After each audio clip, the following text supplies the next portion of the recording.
What if the moment you explain yourself is the moment you lose control? Think about it. Someone questions you, doubts you, misunderstands you, and instantly, something inside you reacts. You feel it, that pressure in your chest, that urge to correct the narrative.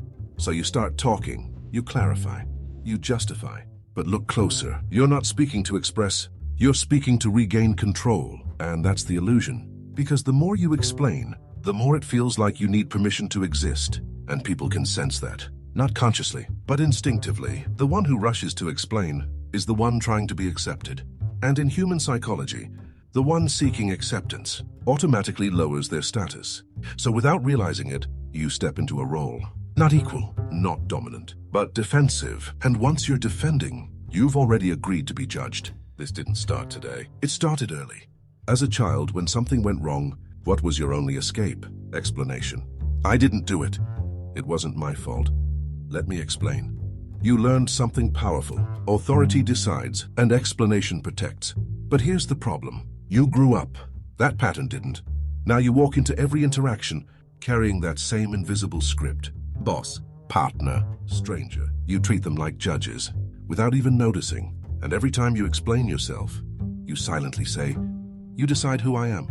That's why it drains you. Because you're constantly trying to control how you are perceived. But perception was never yours to control. And the more you chase it, the more unstable you become. Because now your identity depends on agreement, and agreement is fragile. Now imagine something different.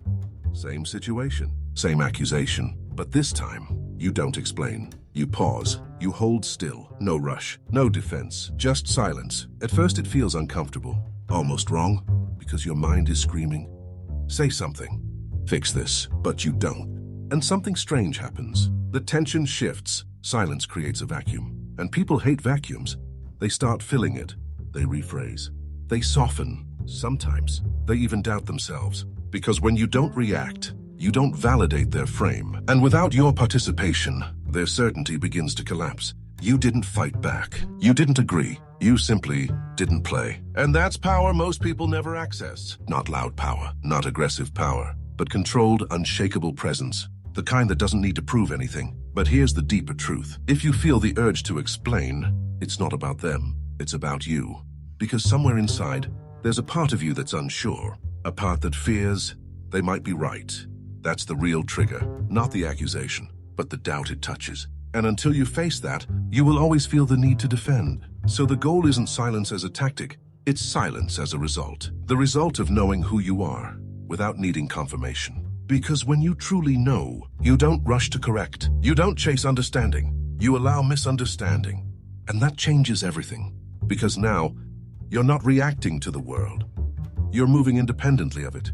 So here's the challenge. For the next few days, stop explaining, not to prove anything, but to observe. Watch how people react. Watch how you feel. Watch how much energy you were giving away without realizing it.